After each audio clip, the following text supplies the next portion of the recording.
교육부가 오늘 2028 대입 개편안을 확정했습니다.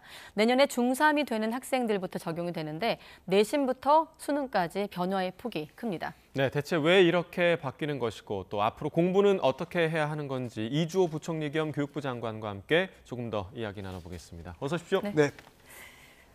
안녕하십니까. 마침 장관님께서 연말에 나오셨는데 올 한해 교육 이슈가 많았습니다. 네.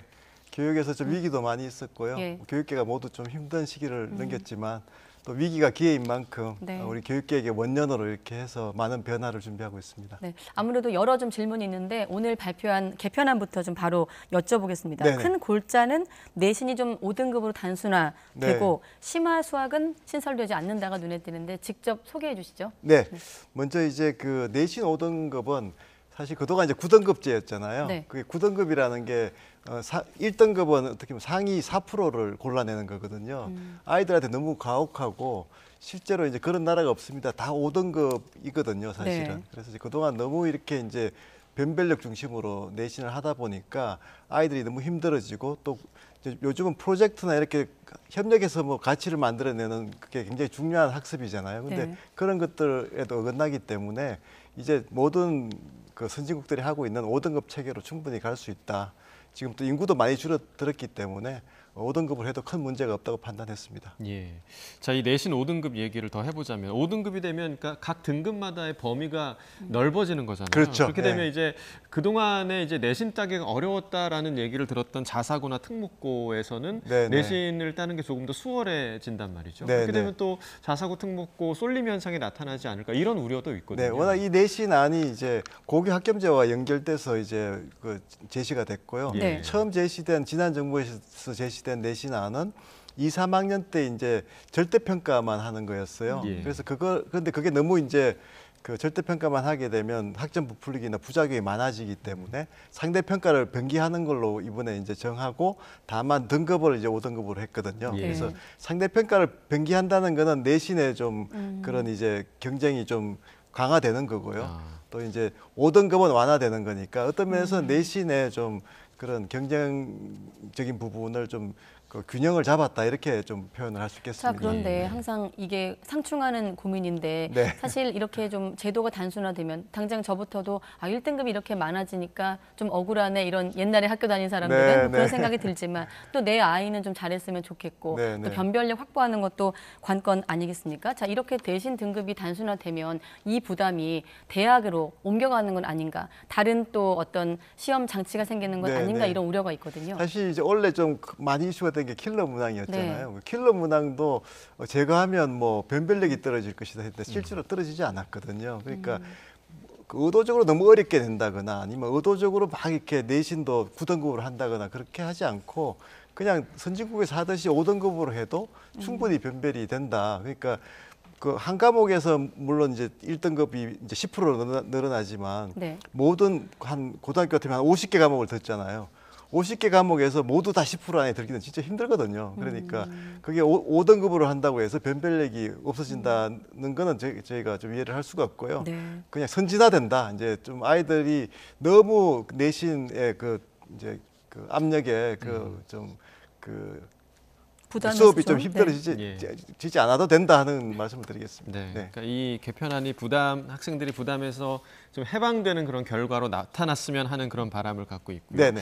또 한 가지 보면 그 이번 개편안에서 사회과학 융합 선택 9개 과목, 이 네네. 과목들이 절대평가로 바뀌었습니다. 네네네. 이 이유가 좀 뭘까요? 그 절대평가가 워낙 이제 바람직하죠. 그런데 예. 이제 우리가 아직까지 절대평가를 안 하고 계속 상대평가만 해왔거든요. 예. 네. 그 가장 큰 이유가 이제 소위 학점 부풀리기를 하는 거에 대한 신뢰가 없는 거죠.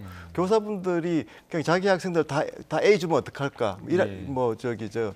그렇게 하는 거에 대해서 이제 신뢰가 없는 거죠. 그러니까 이제 그 부분에 대해서 다들 이제 절대평가가 바람직하지만 그래서 우리가 이제 상대평가를 변기하자는 것이고요. 네. 그렇지만 지금 이 9개 과목의 융합 과목은 예를 들어서 그 지리를 여행을 다니면서 하는 여행 지리 이런 과목을 할 수가 있거든요. 이제 고교 학점제가 되면. 네.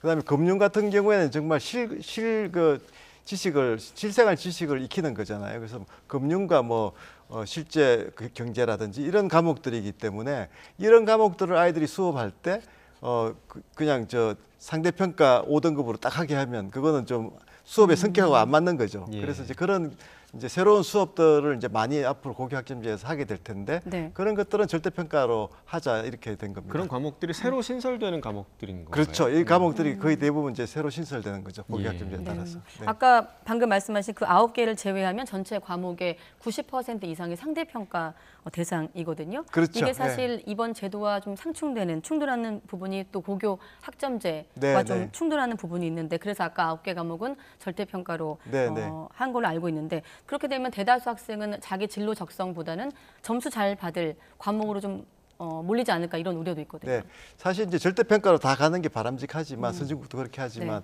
결국 이제 그 교사들이 절대평가를 얼마나 이제 신뢰성 있게 하느냐에 대해서는 계속 교사들의 그 평가 역량이 키워져야 되거든요. 네. 그래서 이제 계속 그 부분에 대해서 뭐 교사 연수도 강화할 것이고 계속 준비를 해 나갈 겁니다. 그래서 네. 이제 그렇게 잘 준비가 되면 절대평가가 늘어나겠지만 처음 2025년 이제 우리가 실시할 때는 일단은 9개 과목부터 시작을 한번 해보자는 거고요. 이렇게 해서 잘 진행이 되면 더 늘려갈 수도 있다 이렇게 생각을 합니다. 그렇게 해서 이제 그 우리 이제 고교 학점제가 사실 굉장히 큰 변화이기 때문에 이런 변화에 평가 제도도 좀 이렇게 따라서 좀 이제 그 발전할 수 있도록 그렇게 한 취지가 있습니다. 예. 자, 이제 수능 얘기도 좀 해보겠습니다. 네네. 이제 2028학년도부터 선택 과목이 없어집니다. 그러니까 네네. 그 뜻은 문과도 과탐을 공부해야 하고 또 이과도 사탐을 네. 공부해야 한다 이런 뜻으로 해석이 되는데 사실 이런 개편안에 여러 가지 목적이 있겠지만 네네. 중요한 목적 중 하나가 사교육비 절감도 있을 거 아니에요. 네, 그렇습니다. 사교육비 줄이는 거에 오히려 좀 져야되지 않을까 이런 생각도 좀 드는데요. 사실 이제 그 사탐 과탐이라고 하잖아요. 그게 이제 과탐 같으면 뭐 물리나 화학이나 뭐 생물이나 지리 이렇게 이제 과목들을 선택을 하게 되면 예. 그 과목 간에 이제 이제 공정성 시비가 또 있습니다. 네, 어떤 과목에는 불리할 수도 있고 유리할 수도 있고 그게 항상 이제 이슈가 되거든요. 그래서 그거보다는 또 최근에는 이제 융합 추세입니다. 그러니까 네. 이제 물리에 대한 지식, 생물에 대한 지식 이런 것들이 다 융합돼서 이제 이해가 돼야 되기 때문에 그런 융합적인 역량을 키우려면 이제 통합과학으로 이제 가는 거죠. 예. 통합과학에 대해서는 이게 수준이 그 고1에서 배우는 수준이기 때문에 그렇게 수준이 높지가 않습니다. 그래서 아이들이 큰 부담 없이 뭐 진짜 문과 성향의 아이들이라도 즐겁게 배울 수 있도록 그렇게 지금 되어 있는 과목입니다. 예. 네, 이주호 부총리와 함께 대입 개편안 확정된 내용을 토대로 좀 살펴보고 있는데 네네네. 특히나 이번 개편에서 심화 수학은 신설하지 않기로 했거든요. 심화 네. 수업. 이공계에선 학생들이 이렇게 되면 문과 수학만 공부하고 오게 된다 이런 걱정도 있고 네네. 더불어 아까 마이크 차시면서 정치인이긴 하지만 이준석 전 대표가 또 미적분을 언급했는데 네네. 같이 설명할 예, 부분이 사실 있다고 좀 하셨어요. 미적입니다. 그러니까 네. 미적분이 포함 안 된다 이렇게 네. 이제 지금 언론에서 나오고 있는데 실제로 미적분이 포함이 되고요. 다만 이제 미적분에서 미적분 2라는 것이 있습니다. 이거는 네. 이제 뭐 좀 고차원적인 함수에 대한 적분이고 미분이고 해서 어려운 부분이고 이제 이과 학생들이 배우는 부분이죠. 그걸 안 본다는 거. 기하도 이제 뭐 도형의 함수라든가 이런 것들은 다 배우죠. 그래서 기본적인 개념 위주로 가르친다는 거고요. 그리고 어려운 미적분 2의 경우에도 정말 이과 성향의 아이들 또 이제 좀 더 첨단 분야로 가고 싶은 아이들은 네. 고교 학점제이기 때문에 얼마든지 심화된 과목을 선택해서 그 과목에서 평가를 받을 수가 있거든요. 예. 그 대학들은 또 그거를 대입해서 이제 평가를 할 수가 있기 때문에 어떤 면에서는 이제 그 동안에 수학 교육이 사실 지금 뭐 챗GPT 시대잖아요. 네. 그러면 이제 그게 창조적으로 이제 수학도 응용을 할 줄 알아야 되는데 우리나라 수학은 너무 이제 그냥 어려운 문제풀이에만 집중을 했고 짧은 시간에 수능에서 풀려고 하니까 사실 아이들이 수학을 즐기거나 수학을 이제 현실 문제에 응용해서 이렇게 사고를 한다든가 이런 게 너무나 부족하고 그러다 보니까 수포자도 생기고 수학을 싫어하고 이렇게 예. 되거든요. 그래서 수학에 대한 좀 새로운 접근이 필요하고요. 이게 저는 그 계기가 된다고 생각을 합니다. 그래서 네. 이번 안이 절대 수학을 약화시키는 것이 아니고 당연히 지금 이제 챗GPT 시대에는 수학이 더 중요하죠.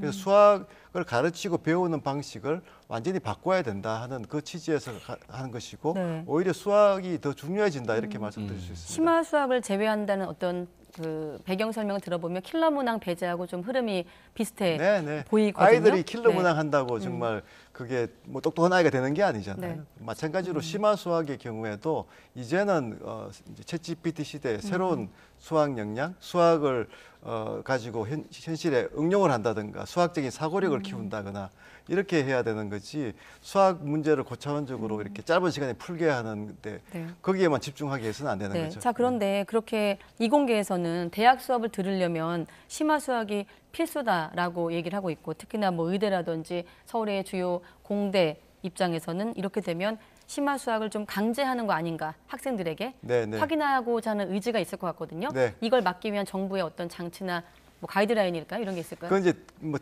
대학의 자율이죠, 사실은. 내신에서 뭐 대학들이 네. 우리가 꼭 이걸 봐야 되겠다.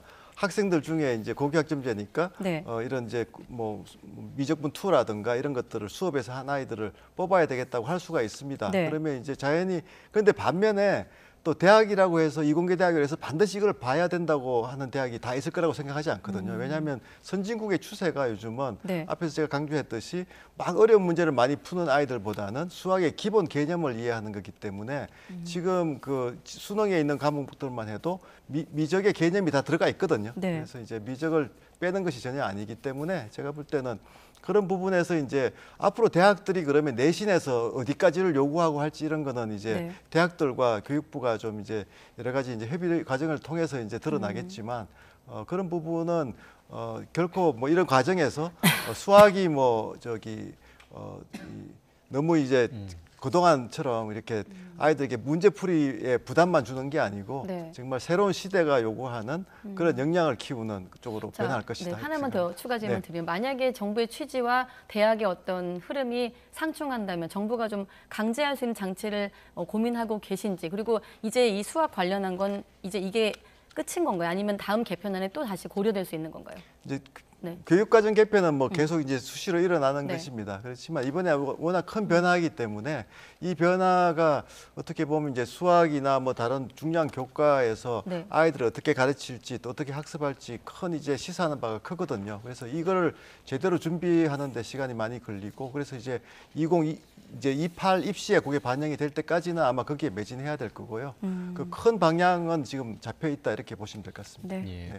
자, 앞서서 이제 킬러 문항 이야기를 좀 해주셨습니다만 네네. 이번 수능 얘기를 좀 돌아보자면 네. 국영수가 역대급으로 어려웠다 이런 네. 평가가 굉장히 많았거든요. 네. 그러니까 킬러 문항 없앤다고 했는데 킬러 문항이 오히려 많았던 거 아니냐 이런 의견도 있었고 네. 내년에도 이런 난이도가 유지가 되는 건가요? 사실 이제 킬러 문항하고 이제 어려운 문제하고는 틀립니다. 예. 그러니까 킬러 문항은 정말 이제 우리가 정의했듯이 교육과정 밖에서 나온 문제고 아이들이 이제 반복적인 훈련을 통해서 이제 풀 수 있는 문제. 그러니까 정말 학원에 가지 않으면 정말 풀기 힘든 우리가 이제 킬러 문항 사례들을 다 보여드렸잖아요. 예. 그러니까 정말 뭐 대학 교수들도 못 풀게 베베 꼬거나 뭐 지문이 정말 너무 어려운 지문들을 가지고 해석을 하게 하거나 이런 네. 것들이라서 그런 것들이 이번에 다 없어졌거든요. 그래서 이제 그렇지만 이제 사고력 중심으로 문제를 내더라도 상당히 어려울 수가 있습니다. 예. 그래서 사실 이번에 이제 그게 증명이 된 건데 우리가 아이들을 사고력 중심으로 또 학원에 안 가게 하고 교육 과정이 충실하더라도 충분히 변별력이 확보된다 이렇게 말씀드릴 수 있겠습니다. 예. 네. 네. 자, 오늘 나오셨기 때문에 아까 서두에도 말씀하셨습니다만 교권 관련해서 질문을 드리고 마무리 하겠습니다. 저희가 이 관련 대담을 진행해 보면 여러 단체를 좀 모시고 입장을 네, 네. 들어보면 결국 바뀐 게 없다, 그러니까 체감한 게 없다. 정부에서 나름대로 정책도 내놓고 이런 여러 가지 고민이 있었지만 현장에서는 아직은 좀 디테일이 부족하다 이런 반응이 많았거든요. 네. 내년에 좀 교권 보호 관련해서 체감할 수 있는 내용이 어떤 게 달라지는지 네. 또 하나 추가적으로 최근에 이제 학생인권 조례와 관련해서 교권을 추락시키는가 아니면 두 가지가 상호 보완적인가 이제 네. 교육계나 뭐 정부나 고민이 많은 걸로 알고 있거든요. 네, 여기에 대한 생각까지 예, 듣겠습니다. 사실 이제 교권에 관련돼서는 그동안 가장 큰 문제가 이제 아이들 학생 지도를 교사들이 할 때 그 권한에 대한 법적인 그 조항이 없었습니다. 예. 네. 교사들이 당연히 수업도 하지만 아이들의 생활 지도도 해야 되는 건데도 불구하고 이제 그게 없었는데 이번에 이제 법제화가 됐다는 게 큰 의미가 있고요. 네. 그 이제 그 교사들을 이제 여러 가지 이제 민원이나 또 이런 거로부터 보호할 수 있는 이제 장치나 이제 법적인 그런 권한들이 생겼는데 네. 지적하셨듯이 이제 그게 사실 학교 현장에서 잘 지켜지고 그게 이제 그게 존중이 되려면 학교 문화가 바뀌어야 되는 거거든요. 그 학부모님들의 마인드도 바뀌어야 되는 거고 이제 그런 부분에서 좀 변화가 있다는 지금 지적들도 많이 있지만 네. 여전히 좀 모자란다는 부분들이 있고요. 그래서 그런 것들은 이제 지속적으로 해 나가야 되는데 우리 교육부에서도 이제 그런 차원에서 그동안 우리가 교사들과 이렇게 소통을 하는 부분이 너무 약했다는 걸 많이 반성하고 있습니다. 예. 서희초 사태나 이런 것들을 겪으면서 우리가 교사분들의 그런 고충이나 교사분들의 그런 마음을 너무 우리가 그 소통이 안 됐다는 것을 좀 많이 반성을 했고요. 그래서 네. 제가 매주 교사분들하고 만나고 있습니다. 근데 굉장히 그 과정을 통해 가지고 정말 학교 현장을 훨씬 더 잘 이해하게 되고 네. 뭐 지적하신 것처럼 교육부가 정책을 했지만 그게 현장에 뿌리 내리는 데는 많은 다른 디테일들이 필요하거든요. 그런 디테일들을 바꾸려면 정말 소통 기반의 정책으로 가야 된다는 것을 뼈저리게 느끼고 있고 그 중심으로 가고 있습니다. 네. 네. 학생 인권 조례. 학생 인권 조례. 오늘 네. 어렵게 모셨기 때문에. 네네. 네. 학생 인권 조례는 사실 이제 그동안 학생 인권 조례의 문제가 인권 조례에서 이제 학생 인권만 너무 강조한 데 있었습니다. 사실은 이제 아까도 말씀드렸지만 교사들이 학생 인권도 존중해야 되지만 당연히 이제 생활 지도에 교사의 권리도 있는 건데 학생의 권리만 부각이 되고 또 학생의 책임은 또 부각이 되지 않았거든요. 예. 그리고 이제 학부모의 경우에도 지나친 민원이라든가 이런 것들이 있었기 때문에 학부모의 또 권리와 또 책임도 있는 겁니다. 그래서 학생, 학부모, 교사 3주체의 권한과 책무가 좀 이렇게 균형되게 이제 그 규정이 있어야 되겠다 해서 그 학생 인권 조례라기보다는 그 학교 공동체의 이제 규범 같은 것들을 만드는 작업을 했고요. 네. 저희들이 이제 그 예시안을 이제 제시를 했습니다. 그래서 그 각 시도 교육청들이 좀 그런 쪽으로 해서 좀 균형되게 학생 인권 조례를 수정하거나 또 개정하는 것을 권유하고 있습니다. 예. 네, 알겠습니다. 이조 부총리 겸 교육부 장관과 함께 했습니다. 장관님 고맙습니다. 네, 감사합니다.